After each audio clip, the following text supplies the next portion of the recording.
दर्शकों नमस्कार। खास मुलाकात इस कार्यक्रम में आप सभी का स्वागत है। मैं हूं आपका होस्ट संजय मीरे। दर्शकों, आज AHN न्यूज़ के स्टूडियो में एक ऐसी पर्सनैलिटी आई हुई है जिन्होंने साइबर में बहुत अच्छा कामकाज किया है और आज भी उनका साइबर में काफ़ी अच्छा कामकाज जारी है। जी हाँ, हम बात करने जा रहे हैं आज के हमारे खास मुलाकात इस कार्यक्रम के मेहमान डॉक्टर अशोक बागुल साहब, जो कि उपविभागीय पुलिस अधिकारी नागपुर से है।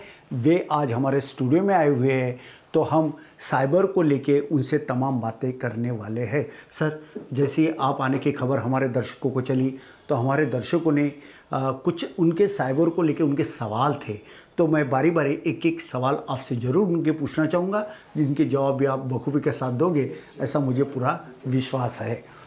तो दर्शकों, खास मुलाकात इस कार्यक्रम की हमारी ये परंपरा है कि आने वाले मेहमानों का हम परिचय करवाते हैं। आज के नागपुर के DYSP doctor Ashok Bagul sir के बारे में मैं ये बता देना चाहता हूँ कि सर एक ऐसे अधिकारी है जिनके पास BSc, LLB, LLM, MBA, PhD और जैसे सबसे अधिक शैक्षणिक डिग्रियाँ इन्हें मिली है। डिजिटल में उन्नत डिग्री है। साइबर फॉरेंसिक कानून में प्रशिक्षण के नोडल अधिकारी भी सर आप थे। नागपुर शहर पुलिस MP की सूची में विशेषज्ञ प्रशिक्षक के रूप में आधिकारिक संकाय है। महाराष्ट्र पुलिस अकादमी नासिक और CPR पुलिस अनुसंधान केंद्र पुणे राज्य के सभी पुलिस अधिकारियों को पढ़ाने के लिए कुछ कानून विषयक आदि उत्कृष्ट और मेधावी सेवाओं के लिए लगभग 300 से ज़्यादा के जो पुरस्कार है वे भी आपको मिले हुए हैं। सर्वश्रेष्ठ कमांडो अधिकारी, दर्शकों ये सबसे बड़ा कामकाज होता है कमांडो का, और मैं सर के बारे में परिचय के तौर पे यही बता देना चाहता हूं कि सर आप एक सर्वश्रेष्ठ कमांडो अधिकारी हो, सर्वश्रेष्ठ इंडोर अधिकारी, सर्वश्रेष्ठ आउटडोर अधिकारी, सर्वश्रेष्ठ फायरर। यूपी के इलाहाबाद में एक मुठभेड़ में, मुझे आज भी वो पता है वो वाकया सर, कि जब ड्रग माफिया या संगठित जो अपराध सिंडिकेट एक जो चलता था, एक अंतर्राष्ट्रीय गिरोह को आपने बखूबी के साथ, जाबाजी के साथ उन्हें भी धर दबोचा था। कलमेश्वर में हुई 2 करोड़ रुपए की डकैती का पता लगाना संभव बात नहीं थी, लेकिन डॉक्टर अशोक बागुल जी वहाँ पहुँचे। इन्होंने ये केस जैसे इनके पास आई तो इन्होंने बखूबी के साथ कलमेश्वर में उस समय में 2 करोड़ की डकैती जो हुई थी उसका पता भी लगाया, और 2008 में राज्य के उस समय के तत्कालीन गृह मंत्री RR पाटिल साहब जब वे थे तब राज्य में सर्वश्रेष्ठ डिटेक्शन अधिकारी से आपको उनके हाथों सम्मानित भी किया गया था। श्री RR पाटिल ने हत्या, बलात्कार, अपहरण, जबरन वसूली, डकैती, HBT जैसे आदि गंभीर और संसद के अपराध के कई मामले दर्ज किए थे, जिनका आपने बखूबी के साथ उस पर वर्कआउट किया, कामकाज भी किया है। और इस केस में जो भी दोषी थे उनका पता लगाकर उन्हें सलाखों के पीछे भी आपने कानूनन कार्रवाई करते हुए धकेला है। आरोपी को गिरफ्तार करना यह आपके बात का खेल है, वो आपने किया था। उन पर मुकदमा चलाया है और उन्हें दोषी भी ठहराया है। बेस्ट कन्विक्शन ऑफिसर है आप। साइबर अपराध, साइबर स्पेस, साइबर साक्षरता, साइबर सुरक्षा और विभिन्न प्रकार मानदंड कार्य प्रणाली पर लगभग 550 से ज़्यादा वेबिनार हो, सेमिनार हो या फिर प्रस्तुतियां हो आदि में भी आपने काफ़ी अच्छा कामकाज किया है। Identity theft, psychological tricks, social media frauds, online banking धोखाधड़ी, साइबर आतंकवाद, sympathy fraud, romance fraud, corporate frauds, sextortion, personal computer पर हमला आदि साइबर अपराध। सर, नागपुर के आप पहले साइबर पुलिस स्टेशन के प्रभारी के रूप में आपने काफ़ी अच्छा कामकाज किया है और उस समय में लगभग 10 महीनों में 250 करोड़ से ज़्यादा की संपत्ति आपने वापस भी की है। चाइल्ड पोर्नोग्राफी के लगभग 50 मामलों की जांच आपने बखूबी के साथ की है। तकरीबन 1500 चोरी जो गुमशुदा मोबाइल, जिनके 1500 चोरी या गुमशुदा जो मोबाइल होते थे, वो फ़ोन उनके मोबाइल को ढूंढकर आपने उन फ़ोन मालिकों को भी वापस किया है। अश्लीलता हो, पोक्सो हो, बच्चों पर यौन उत्पीड़न की रोकथाम हो आदि अधिनियम, व्यक्तित्व विकास, MPSC, UPSC, पुलिस और अन्य भर्ती जैसे जैसी जो प्रतिस्पर्धा जो चलती थी उन परीक्षाओं में जो स्टूडेंट जो तैयारियां कर रहे थे अपने एमपीएससी के लिए, आपने उन्हें काफ़ी अच्छा मार्गदर्शन भी किया है। और ड्रग मेनेस, सड़क दुर्घटना आदि में जान माल का जो भारी क्षति हुई थी वो टालने के लिए भी बहुत संशोधन आपने आपके और आपके टीम के माध्यम से ये कामकाज भी किया है। और दर्शकों, परिचय में एक बात मैं सर के बारे में ये भी बता देना चाहता हूँ कि शेर को देश का राष्ट्रीय एनिमल कहा गया है, लेकिन शेर को पकड़ेगा कौन? शेर के मुंह में हाथ कौन डालेगा? शेर तो शेर है, किसी को भी खा सकता है। लेकिन ऐसी एक घटना उस समय में हुई थी जो हिंगना स्थित वेड़ाहरी एक गांव आता है, उसी परिसर में एक जीवित बाघ को सुरक्षित पकड़ा है सिंघम ने, डॉक्टर अशोक बागुल सर ने। इसलिए हेड ऑफ फॉरेस्ट फोर्स के हाथों सर को पुरस्कृत और सम्मानित भी किया गया है। एक जीवित बाघ को सुरक्षित रूप से कैसे पकड़ा जाए, इस पर एक वृत्त चित्र फॉरेस्ट डिपार्टमेंट की ओर से बनाकर आपको सम्मानित भी उस समय में किया गया। राइट्स कंपटीशन में जिला स्तर, रेंज स्तर और राज्य स्तर पर गोल्ड मेडल प्राप्त किया है और नेशनल लेवल की स्पर्धाओं में भी कमेटी करके मेडल जीते हैं। की स्पर्धाओं में भी कंप्लीट कर मेडल भी जीता है। अगर मैं सर के हॉबीज़ के बारे में यदि बात करूं तो सर बेहतरीन, उनके डोले शोले देखने के बाद पता चलता है कि सर बेहतरीन जिमिंग करते हैं, पढ़ते बहुत है क्योंकि नॉलेज बहुत ज़रूरी होता है, और साथ में संगीत के बिना तो जीवन अधूरा होता है। सर बेहतरीन गाना भी गाते हैं और संगीत सर ने विशारद की और 4 परीक्षाओं में आपने उत्तीर्ण भी ये परीक्षाएं की है। क्रिकेट हो, वॉलीबॉल हो, सेल्फ डेवलपमेंट के लिए कड़ी मेहनत करना आदि, राष्ट्रीय स्तर की वाद विवाद प्रतियोगिता में बढ़ चढ़ कर हिस्सा लेना, इंटरनेशनल जर्नल्स में आपके बहुत सारे आर्टिकल्स प्रकाशित हुए हैं। तो इस प्रकार के अनेकों में एक और कई ऐसी सब मिला के जो एक बात बनती है, उनको कहते हैं व्यक्तित्व, पर्सनैलिटी। और ऐसी पर्सनैलिटी आज हमारे नागपुर शहर के डीवाईएसपी के रूप में डॉक्टर अशोक बागुल जी है, जो खास मुलाकात पे हमारे स्टूडियो में आए हुए हैं। सर, खास मुलाकात इस कार्यक्रम की शुरुआत में जरूर करने जाऊंगा। आपका परिचय मैंने दर्शकों को दे दिया है। मैं आपका फिर से एक बार खास मुलाकात में बहुत बहुत स्वागत करता हूं। शुक्रिया, बहुत बहुत शुक्रिया। सर, साइबर एक ऐसा जटिल विषय, एक ऐसा चिंता का विषय जो दिमक की तरह आज समाज को खराब करते हुए नज़र आ रहा है। साइबर से कई लोगों की जान भी जा रही है। साइबर यानी मौत का कुआं बनते जा रहा है, जिसके फेरे में आज इस समाज पूरी तरह से डूब चुका है। तो दर्शकों, हमारे मुंबई के रोहित, इनका एक पहला सवाल था कि साइबर लोग अक्सर करते हैं। सर से ये पूछिए कि साइबर क्राइम क्या है, क्या कहना चाहोगे आप? रोहित, इनका मुंबई से ये है सवाल। जी संजय साहब, सबसे पहले तो आपका और एएचएन न्यूज़ का मैं तहे दिल से शुक्रिया अदा करूँगा क्योंकि आपके साथ साथ तमाम सोशल, प्रिंट और इलेक्ट्रॉनिक मीडिया इसमें जो इम्पोर्टेंट काम कर रहे हैं, जिसमें कि अवेयरनेस सबसे इम्पोर्टेंट आता है, वो काम आप कर रहे हैं। इसके लिए आपका तमाम पुलिस डिपार्टमेंट की वजह से और सभी की वजह से आप तहे दिल से शुक्रिया, अभिनंदन और शुभेच्छाएँ देता हूँ। जैसे कि आपने पूछा है कि साइबर क्राइम क्या है, the definition of a crime as per the law is an act और its omission which is punishable under the law in force at the time of commission और ओमिशन। यानी ऐसा कोई भी कृत्य या उसका वर्जन जी जिसको तत्कालीन कानून में सजा का प्रावधान है, उसको बोला जाता है अपराध। अब साइबर अपराध क्या है? आम तौर पे हम उसको ऐसा एक्सप्लेन कर सकते हैं कि कोई भी any crime which is committed with the help of mobile, cell phone, any other electronic gadget और internet can in short be called as cyber crime.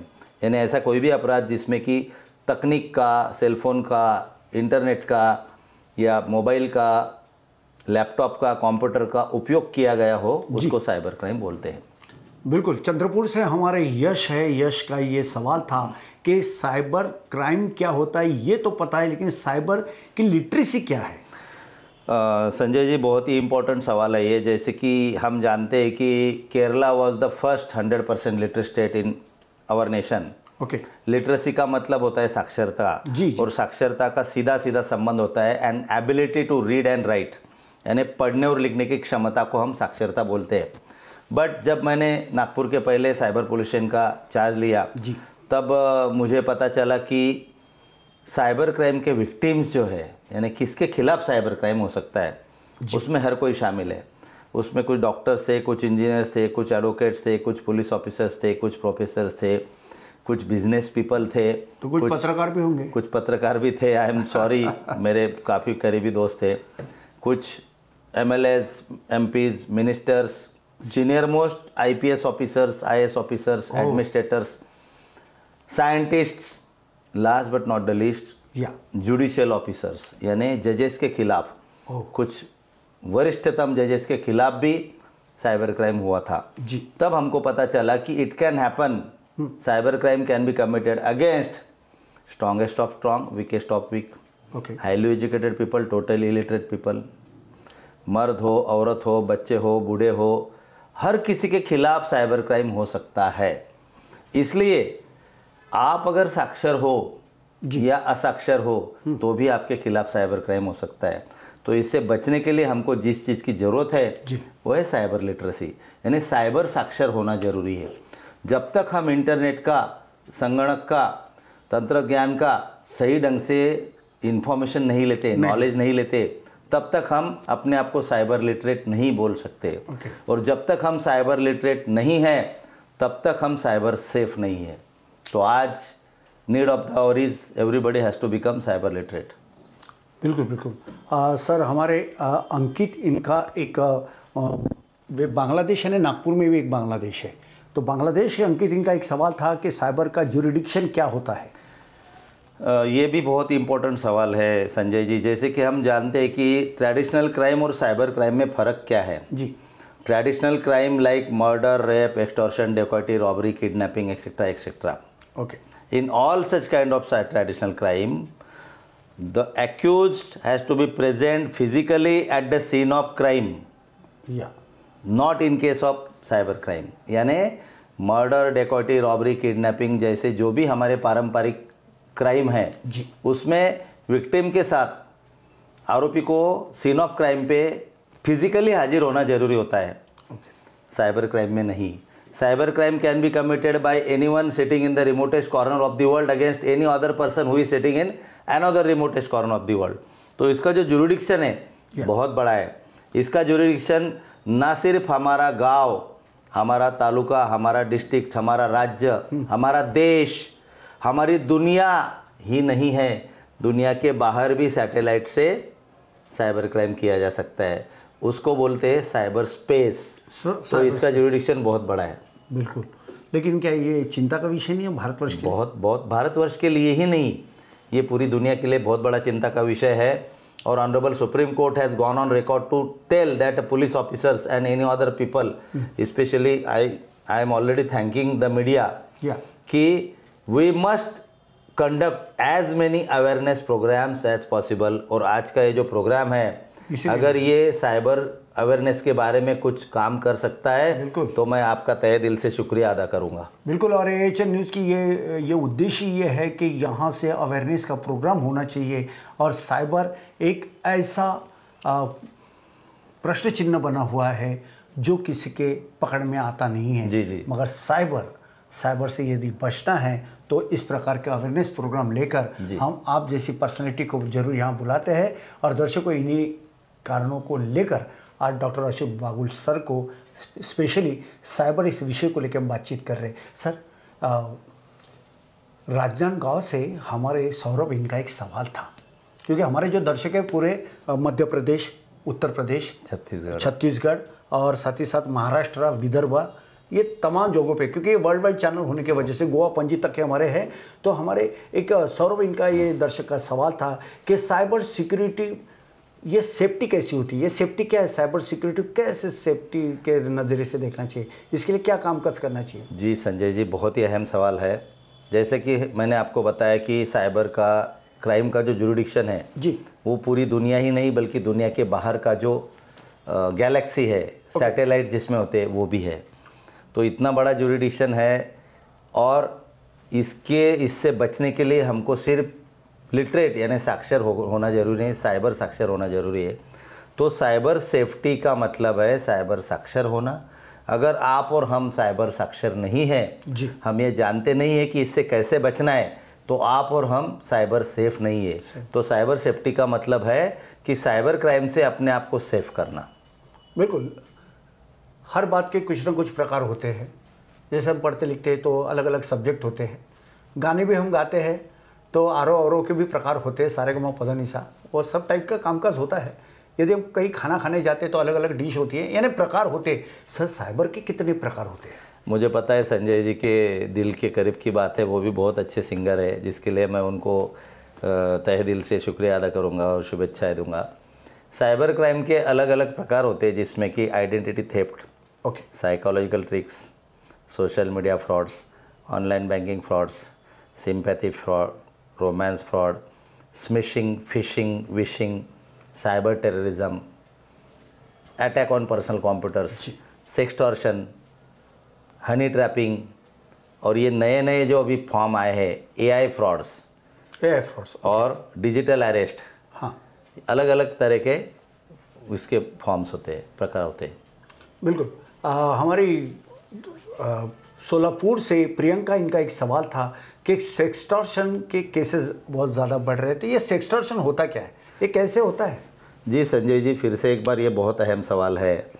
आपको कोई मैसेज आ जाता है जी, या उसके ऊपर पूछा जाता है कि क्या आप किसी के साथ बातें करना पसंद करोगे, और उसके प्रोफाइल पे एक अच्छी लड़की का फ़ोटो छपा हुआ होता है जी, जो कि आमतौर पे फेक होता है। ओके, तो normally 99 out of 100 times a normal person would respond positively कि हाँ, मुझे बात करने में कोई एतराज़ नहीं है। तो फिर धीरे से फिर बातें बढ़ती है, फिर धीरे से मैसेज आता है कि क्या आप मुझे वीडियो कॉल करना चाहोगे। तो अगर ये व्यक्ति ने कुछ पॉजिटिव इंडिकेशन दिए तो वो बोलते हैं कि ठीक है, आप कहाँ पे हो अभी, घर पे हो, बाहर हो, आप घर में जाइए, दरवाज़ा बंद कीजिए, ओके, सब खिड़कियाँ बंद कीजिए, और फिर धीरे धीरे अश्लील बातें करना वो सामने से चालू होता है।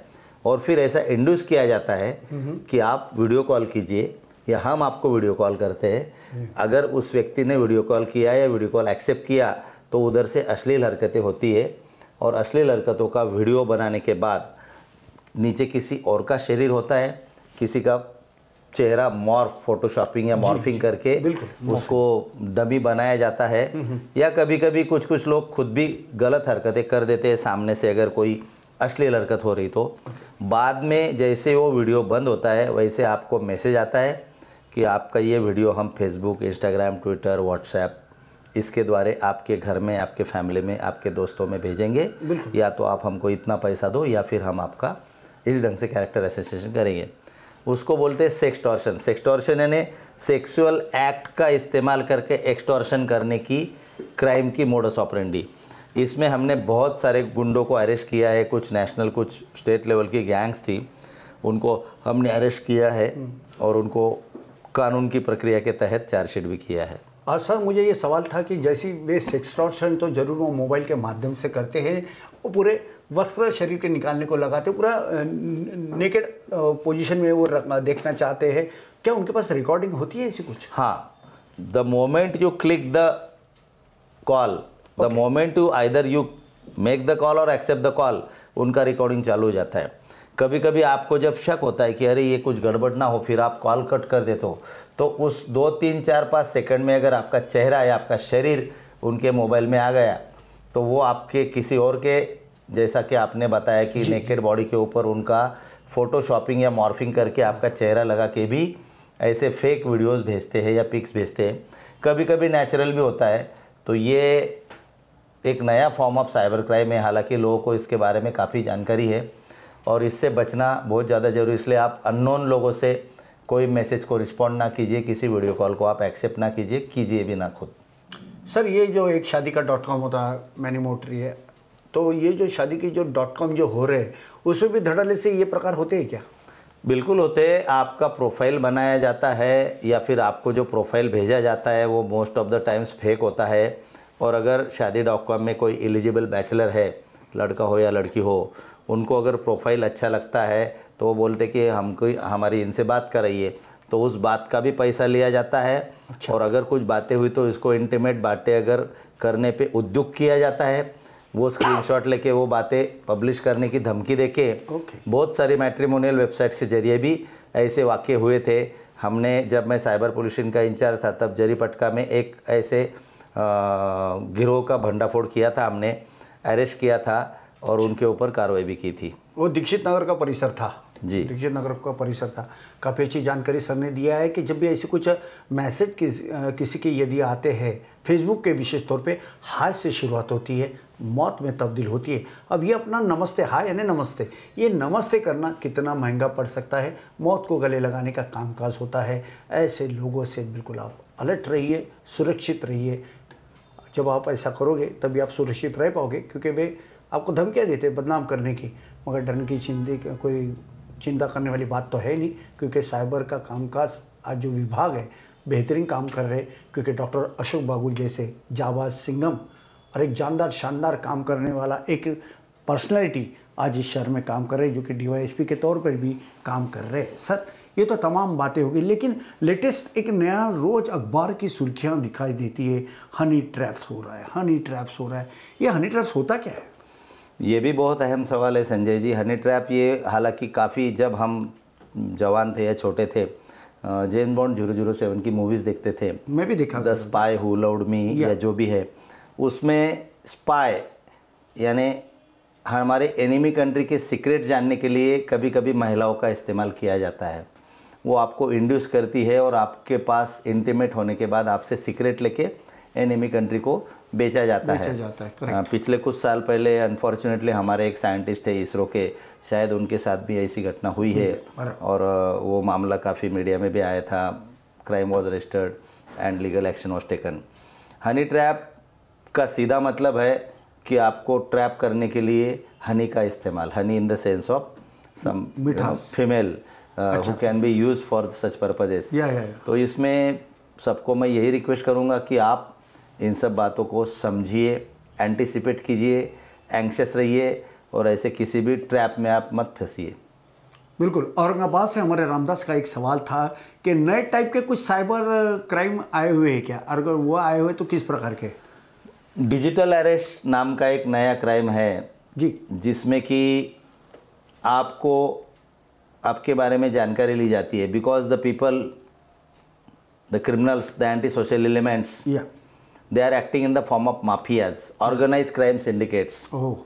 तो वो हर बारे में प्रोफेशनल तरीके से काम करते, वो आपकी जानकारी लेते हैं, आपका नाम, आपका प्रोफेशन, आपका नेटिव प्लेस, आपके रिलेटिव्स, आपकी पर्सनल जानकारी लेके आपको पहले तो मैसेज आता है या फ़ोन आता है जी, और आपको ऐसी बातें बताई जाती है कि मैं CBI से बोल रहा हूँ या पुलिस से बोल रहा हूँ या जो भी है। बिल्कुल। फिर आप अगर बोलते हो कि आपके पास क्या सबूत है कि you are from law information, तो वो बोलते कि हम आपको वीडियो कॉल करते हैं। तो वीडियो कॉल किया जाता है जी, और उसके ऊपर कोई व्यक्ति यूनिफॉर्म पहन के बैठा हुआ होता है, उसके पीछे या तो CBI या कोई पुलिस स्टेशन या ऐसा कुछ बोर्ड लगाया हुआ होता है, एक आम। लेकिन उससे पहले वो आपको मेंटली डिस्टर्ब कर देते हैं, साइकोलॉजिकल ट्रिक्स आपके साथ खेलते हैं जी।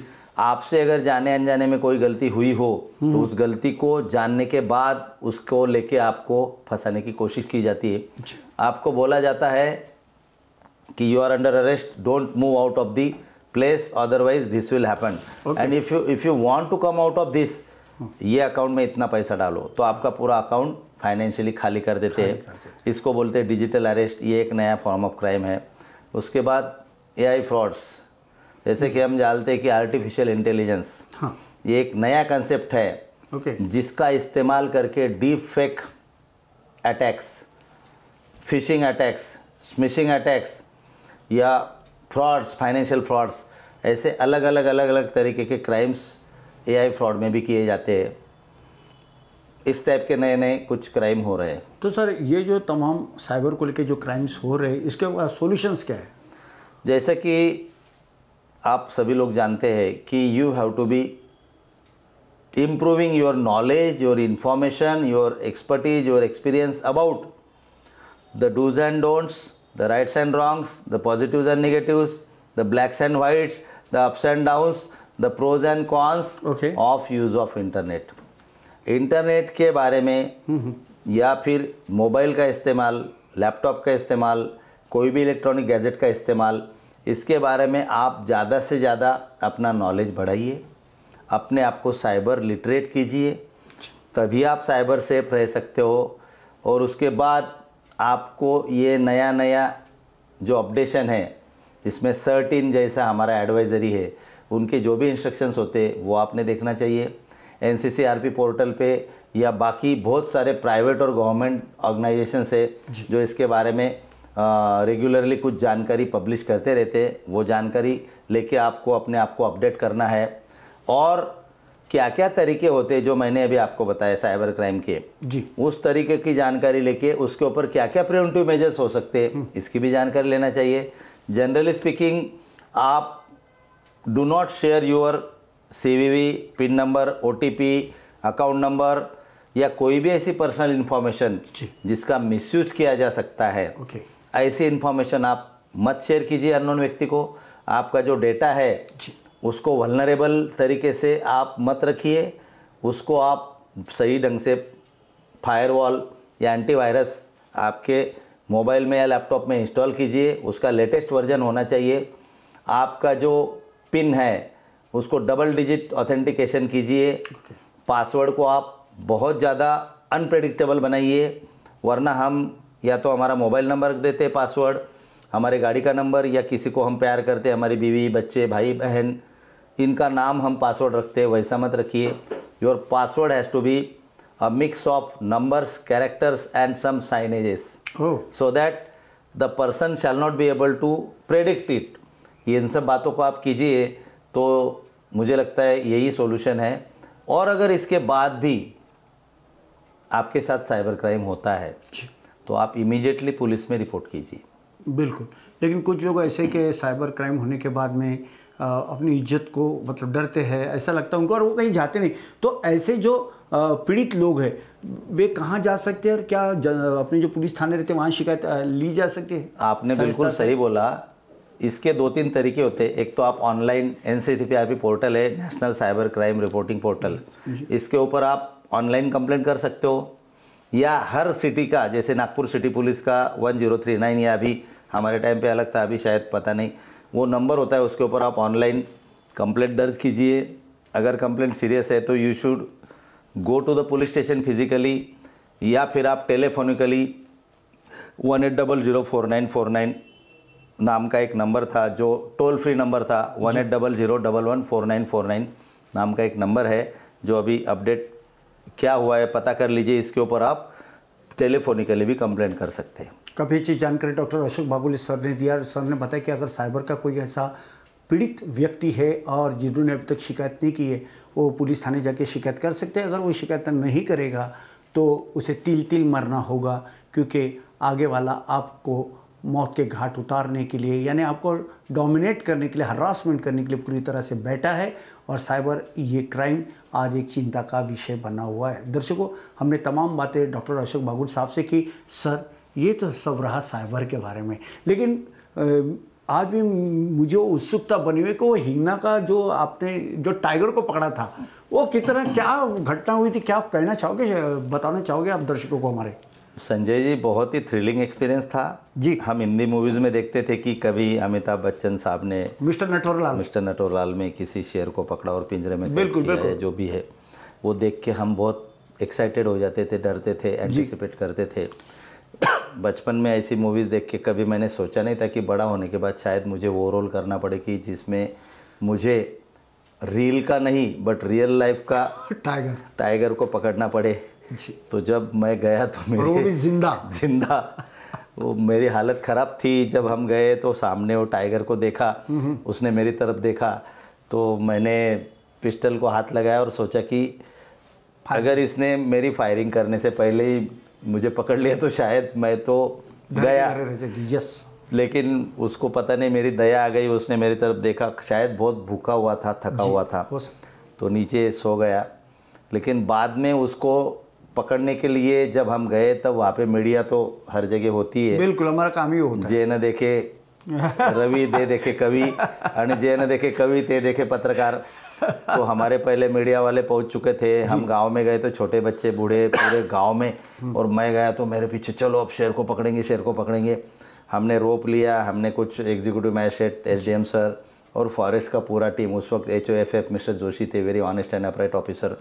हम सुबह बैडमिंटन साथ में खेलते थे, तो उनको मैंने फ़ोन करके रिक्वेस्ट किया कि सर किसी देहात में शेर आया है तो प्लीज़ आप आपकी टीम भेजिए, because I know tiger is an endangered species. And tiger project नाम का एक प्रोजेक्ट है जिसके ऊपर हमारा भारत सरकार थाउजेंड्स ऑफ करोड़ रुपीज़ हर साल इन्वेस्ट कर रहा है। तो टाइगर एंडेंजर्ड स्पीसीज है, उसको मारना भी नहीं चाहिए, उसने भी किसी को मारना नहीं चाहिए, और सेफली उसको पकड़ना चाहिए। ये बातें मैंने कभी सोची नहीं थी, जो उस दिन हमको सब करना पड़ा। वो शेर जहाँ पे जाता था हम पीछे भागते थे, लोग उसके पीछे भागते थे, बड़ा भयंकर माहौल था। और मुझे डर था कि ये शेर किसी के ऊपर हमला ना कर दे, या हमारे ऊपर हमला ना कर दे, या हमको उसकी जान को ठेस ना पहुँचनी पड़े। ये सब थे दिमाग में सवाल। फॉर्चुनेटली हमने उसको ट्रैंक्विलाइज किया, और ट्रैंक्विलाइज करने के बाद वो बेहोश हुआ। बेहोश होने के बाद उसको पिंजरे में डाला, और जब वो होश में आया तब उसका मेडिकल ट्रीटमेंट करके उसको जंगल में छोड़ दिया। तो that was a very thrilling experience. मैं सच में बहुत डर गया था, क्योंकि ऐसा कभी सोचा नहीं था। आप जो भी, आपके माध्यम से मैं तमाम प्रेक्षकों को, श्रोताओं को भी ये सवाल पूछूंगा कि आप सोचिए कि आप एक शेर के सामने खड़े हो तो आपकी हालत क्या होगी, वैसे ही मेरी थी। बट इसके ऊपर फिर फॉरेस्ट डिपार्टमेंट ने एक बहुत बढ़िया डॉक्यूमेंट्री बनाया जिसमें कि how to catch a live tiger safely. फिर उन्होंने हमको फैमिली के साथ फेलिसिटेट भी किया था, रिवॉर्ड भी दिया था। बट एज यू, बहुत साल हो गए, बट वो यादें जब भी दिमाग में ताज़ा होती है तो बड़ा थ्रिलिंग एक्सपीरियंस महसूस होता है। इसीलिए आपको सिंघम कहते हैं नागपुर का। सर, सवाल तो कई है, समय को देखते हुए मैं एक दो सवाल और पूछना चाहूँगा। एक, मैंने आपके एक न्यूज़ बनाया था, उसमें मैंने ये पाया था कि जो नाइजीरियन जो होते हैं, तस्करी जो करने वाले, और वो काफ़ी, उनकी जो देह बोली जो होती है काफ़ी मजबूत होती है। लेकिन हमारे आज के इस भागदौड़ भरी जिंदगी में पुलिस वाले की जो देह बोली जो होना चाहिए स्ट्रांग, जैसे अभी आपके डोले शोले जरूर दिखाई दे रहे, लेकिन नाइजीरियन आपसे डबल में डबल होते थे। सर, आपने उनको जब धर दबोचा, कैसे फाइट किया, क्या चल रहा था आपको? क्योंकि इतने आपसे बड़ा, इतना हेवी पर्सन, उसको पकड़ना एक आपके लिए बहुत बड़ा टास्क भी था और चैलेंज भी था। क्या था, क्या थी वो घटना? ये फिर से एक बार बहुत इम्पोर्टेंट सवाल है। मैंने जी न्यूज़ किया था। एक respected lady, she was a medical officer, she came to cyber police station, और उन्होंने बताया कि उनके हस्बैंड भी साथ में थे जी। उन्होंने बताया कि मेरे 42 लाख रुपए, 42 लाख रुपीज़ किसी ने शिफॉन ऑफ कर दिए। तो हमने जब तफ्तीश किया तो पता चला कि फेसबुक से फ्रेंडशिप हुई। वो जर्मनी से कोई लड़का था, वो मैडम को भेजता था कि आप मुझे पैसे भेजिए। पता नहीं मैडम उसको पैसे भेज देती थी। वो उधर से नेकलेस भेजता था, मैंने आपको ये नेकलेस लिया फ़ोटो, और ये पैसा भेज देती थी। कुछ परफ्यूम्स लिए पैसा मिल जाता था, और जो भी आइटम्स, मेकअप का सामान जो कि आमतौर पे औरतों को ज़्यादा करीब होता है, वो सब उधर से भेजता था, ये पैसे भेजती थी। One fine morning she realise that the account is fake, and when her husband came to know, थोड़ा उनका भी जो भी होना चाहिए हो गया, बातचीत। थाने में आए, कंप्लेंट दिया, तो they were not ready to trust police. वो बोले कि हम तो आना नहीं चाहते थे, आप कुछ करोगे नहीं, हमको पता है, बट दूसरों के साथ नहीं होना चाहिए, इसलिए हम थाने में आए। तो मुझे वो दिल को बड़ा लग गया वो चीज़ कि ऐसा क्यों सोच रहे आप। फिर हमने उनको कुछ भी नहीं जवाब दिया, बोला ठीक है हम देखते। फिर हमारा अजय, रीता, और उस वक्त जो API माने साहब, जो हमारी API लांजवार मैडम थी, सुकेशिनी मैडम थी, बहुत, ये मेरी जो बबलू, बहुत ज़बरदस्त टीम थी हमारी। इन लोगों ने 2 या 3 दिन ना ठीक ढंग से खाना खाया, ना ये सोए। इन्होंने पूरा छानबीन किया, and we found some video clippings Delhi में, अच्छा। कुछ लोगों ने पैसे निकालते हुए हमको मिले, वो देखे तो निग्रो टाइप थे, हाँ, नाइजीरियन थे। निग्रो। तो हम गए उधर, नाइजीरिया का एक थोड़ा सा एक एरिया है वहाँ पे, डोमिनेटेड एरिया। हम गए तो जैसे उन औरतों को पता चला कि ये पुलिस वाले आए हैं हमारे कुछ लोगों को उठाने, वो औरतें भी लंबी चौड़ी 6 फुट एकदम, जैसा आपने बोला। उनको इंग्लिश नहीं आता था, हमको नाइजीरियन नहीं आता था, हिंदी का तो सवाल ही नहीं। तो we were hard press to tell them कि भाई हमको इन लोगों को लेके जाना वगैरह वगैरह। जी जी। तो उन लोगों ने हमको, वो बहुत डेंजर थी, बड़ा भयंकर एक्सपीरियंस था। हमको उन्होंने काफ़ी मॉलेस्ट कर डाला। बाद में फिर किसी ढंग से किसी मीडिया के थ्रू हम उनको कन्विंस कर पाए कि ये 4-5 लोगों को पूछताछ के लिए हम थोड़ा बाजू में लेके बैठते हैं। किसी ढंग से उठाया। हम we were 4 officers and the Nigerians were 5। और जैसा आपने बोला 6-6.5 फुट लंबे चौड़े, नेचुरली वो उनके जो जीन्स होते हैं, एथलेटिक्स होते हैं, वो निग्रो बड़े काले लंबे चौड़े, उनको भी नहीं आता था। तो फिर उनको हम लेके गए। और शॉर्ट में इतना ही बताऊंगा कि 4 ऑफिसर और 5 नाइजीरियन, वो भी हट्टे-कट्टे, उनको हमने दिल्ली से इधर लाया। सामद आमद अंडभेद हर तरीके का इस्तेमाल हमको करना पड़ा, कानून तरीके से, लीगली। और यहाँ पे लाने के बाद उनको अरेस्ट किया और उनसे हमने उस वक्त 25 लाख रुपए रिकवर किए। और जैसे ये इंटरनेशनल गैंग था, कुछ पैसे उन्होंने बाहर के देश में भी भेज दिए थे। वो एमलेट और एक एक्सटॉर्शन एक्सट्रेडिशन ट्रीटी, ये वो सब काफ़ी वो पेचीदा करस्पॉन्डेंस था, वो सब हमने किया। बट जब वो मैडम को और उनके पति को हमने 25 लाख रुपए वापस किए, so both of them were crying. They said sir sorry, we have uttered something wrong about you. मैंने बोला आपकी कोई गलती नहीं है, शायद आपको दिल में उस वक्त जो लगा होगा आपने बोला, but what we have did was our duty. उस वक्त हमारे commissioner of police doctor Upadhyay साहब थे, अमितेश कुमार सर थे, हमारे joint commissioner of police mister Phulari साहब थे, इनका, और हमारे डीसीपी मिसाल साहब थे। बहुत ही इनका ज़बरदस्त मार्गदर्शन रहा। इसलिए ये एक बहुत ही बड़ा क्राइम, जिसमें कि 42 लाख रुपीज़ का फ्रॉड हुआ था, ऑनलाइन बैंकिंग फ्रॉड, उसको हम डिटेक्ट कर पाए और उसमें एक इंटरनेशनल गैंग नाइजीरियन का अरेस्ट कर पाए। उनसे हम प्रॉपर्टी भी रिकवर कर पाए। बहुत ही ये चैलेंजिंग टास्क था और उसको मीडिया ने भी काफ़ी अच्छे ढंग से फिर लोगों को अवेयरनेस करने के लिए काफ़ी पब्लिश किया था, जिसके लिए हम आपके भी, मुझे लगता है आप भी उस वक्त थे। बिल्कुल, I am thankful to you as well.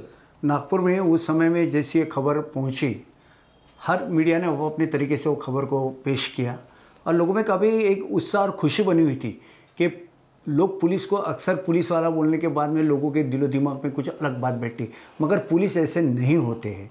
ये आपने बता दी कि पुलिस ये आपका सच्चा मित्र है, कि उस समय में आपकी बात प्रतीत हुई थी। आखिरी का सवाल ये है कि केंद्रीय मंत्री नितिन गडकरी, इन्हें बहुत बड़ी थ्रेट आई थी, वो कनेक्शन क्या था और वो आपको लाने के लिए काफ़ी सर्कस भी करनी पड़ी थी? बाबुल साहब क्या कहना? ये जैसे कि आपने अभी बोला कि कर्नाटक के एक जेल में से एक कॉल आया था जी, और वो कॉल धमकी भरा था, रैंसम का डिमांड किया गया था करोड़ों रुपए का जी। इसमें 1-2 बार हमारी टीम जाके आई, बट उनको उस आरोपी को लाने में सफलता नहीं मिली। फिर ऑनरेबल तत्कालीन जो सीपी थे श्री अमितेश कुमार सर साहब ने हमको बोला, तो हम हमारी टीम के साथ गए। काफ़ी भयंकर आरोपी था, उसको डबल मर्डर में, डबल या ट्रिपल मर्डर में फांसी की सज़ा हो चुकी थी और हाई कोर्ट ने उसको कम करके लाइफ इम्प्रिजनमेंट पे लाया था। लेकिन वो इतना ख़तरनाक था कि जिस तरह की धमकी उन्होंने इधर दी थी, उसी तरह की धमकी उन्होंने वहाँ के तत्कालीन आईजी साहब, इंस्पेक्टर जनरल ऑफ पुलिस को दी थी और उस केस में वो जेल में था। फिर जब उसको तारीख पे लेके जाते थे तो 2 बार वो पुलिस के चंगुल से भाग गया जी, 2-3 बार वो पुलिस के ऊपर अटैक कर चुका, 3-4 बार वो सुसाइड अटेम्प्ट कर चुका। यानी जब उसको लाना था तो हमको ये हिस्ट्री पता चली तो हमको समझ में आ गया कितना सीरियस काम है। वहाँ के जुडिशियल मैजिस्ट्रेट को भी उसने कोर्ट में धमकी दी थी कि जो भी है, तो ऐसे भयंकर आरोपी को लाना था। फॉर्चुनेटली हम गए और हमारे आदरणीय पुलिस आयुक्त, तत्कालीन पुलिस आयुक्त Shri Amitesh Kumar sir minute to minute का हमको फॉलोअप देते थे, गाइडेंस करते थे। हमारी वहाँ पे कोर्ट में आर्गूमेंट हुआ and we were able to, मतलब मैंने खुद 30-40 मिनट आर्गूमेंट किया। उस वक्त वो कर्नाटक के सभी लॉयर्स हमारे कोर्ट में हाजिर थे। कोर्ट जज साहब पूछ रहे थे कि क्यों इसकी कस्टडी आपको चाहिए, क्योंकि इंटर स्टेट आरोपी को ट्रांसफ़र करना थोड़ा जुडिशियल पेचीदा काम होता है। बिल्कुल, judiciary is a bit reluctant about that because there are some legal complications also, they are not at fault. I was able to convince them that this is the kind of material evidence which we have got against the accused, and unless he is taken into custody for custodial interrogation for threatening a very senior most cabinet minister, तो वो investigation पूरा नहीं हो पाएगा। तो बाद में उसको हम लेके आए तो एरोप्लेन में तो पिस्टल भी अलाउड नहीं है, हैंडकप भी अलाउड नहीं है, और वो इतना खतरनाक आरोपी था कि जैसा आपको बताया कि 2-4 बार भाग चुका था, 2-4 बार पुलिस के ऊपर अटैक कर चुका था, 2-4 बार सुसाइड अटेम्प्ट कर चुका था। ऐसे जवान और हट्टे कट्टे आरोपी को कुछ भी हैंडकफिंग ना करके वेपन के बगैर आपको लाना है एरोप्लेन में, काफ़ी भयंकर हालत थी। हमने उसको सामद आमद अंड भेद प्यार से समझाया कि भाई जो भी है कुछ गड़बड़ नहीं करना। फॉर्चुनेटली प्लेन में से उसको लेके आए। बाद में उसने जो रिविलेशंस किए, स्टार्टलिंग रिविलेशंस थे, उसमें यूएपीए भी लगाया गया, अनलॉफुल एक्टिविटीज़ प्रिवेंशन एक्ट, जो कि बहुत बड़े टेररिस्ट या इनको लगाया जाता है, और वो बहुत थ्रिलिंग एक्सपीरियंस था। बट फॉर्चुनेटली हम उसको हमारे सीनियर ऑफिसर्स के मार्गदर्शन में और हमारी टीम की वजह से हम ला पाए इधर। बिल्कुल बिल्कुल, और वो खबर भी जंगल के आग की तरफ फैल चुकी और सब ने आपको काफ़ी अप्रिशिएट भी किया, आपके कामकाजों को, पूरी जो आपकी एंटायर जो पूरी टीम थी, और अमितेश कुमार साहब का भी वो जो अपडेट और जो एक कोऑर्डिनेशन जो था मजबूत था, और सभी पुलिस कर्मियों ने काफ़ी अच्छा काम किया। और आपके जैसे इसीलिए जब भी कोई बड़ी घटना होती है तो पुलिस आपका सिलेक्शन ही इसलिए करती है क्योंकि उनको मालूम है डॉक्टर अशोक बागुल जो है ये अच्छा कामकाज कर सकते हैं।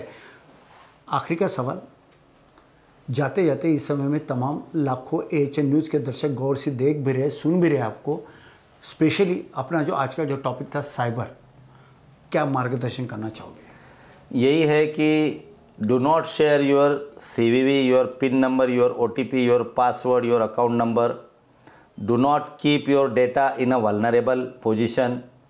Try and educate yourself regarding the use of internet. Try and understand the newer modus operandi of organized crime syndicates, mafias who are acting in the form of cyber criminals. Try and update your knowledge, your information, your experience, your expertise about this seemingly serious most menace before the Mankind. और ये awareness को आप ज़्यादा से ज़्यादा लोगों तक फैलाइए, क्योंकि prevention is always better than cure. और आज हमारा संजय जी आपने जो ये प्रोग्राम आयोजित किया है, ये प्रोग्राम ज़्यादा से ज़्यादा लोग देख के अपना नॉलेज अपडेट करेंगे, अपने आप को साइबर लिटरेट बनाएंगे और अपने आप को साइबर सेफ बनाएंगे, तो इस प्रोग्राम का उद्देश्य सफल होगा। और मैं फिर से एक बार संजय जी आपका और तमाम मीडिया का, social media, print media, electronic media, सभी का मैं तहे दिल से शुक्रगुजार हूँ कि ये अवेयरनेस का बहुत इंपॉर्टेंट काम कर रहे हैं, जो सबसे पुख्ता हथियार है साइबर क्राइम के खिलाफ।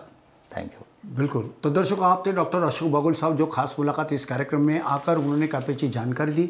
सर, आज आप हमारे AHN के स्टूडियो में खास साइबर इस विषय को लेकर जो बातचीत की, उसके लिए मैं बहुत बहुत आपका आभार भी व्यक्त करता हूँ और स्वागत भी करता हूँ, और आप बने रहे हमारे साथ। Thank you so much. तो दर्शकों, खास मुलाकात इस कार्यक्रम में आज के हमारे मेहमान थे नागपुर के DYSP डॉक्टर अशोक बागुल साहब, जिन्होंने साइबर क्या होता है, साइबर के प्रकार क्या होते हैं, साइबर से कैसे हम निजात पा सकते हैं, साइबर से कैसे अलर्ट रह सकते हैं, साइबर को कैसे रोका जा सकते हैं, साइबर को लेके वो तमाम जो आपके मन में जो सवाल थे, उन तमाम सवालों के सटीक और सही जवाब इन्होंने दिए।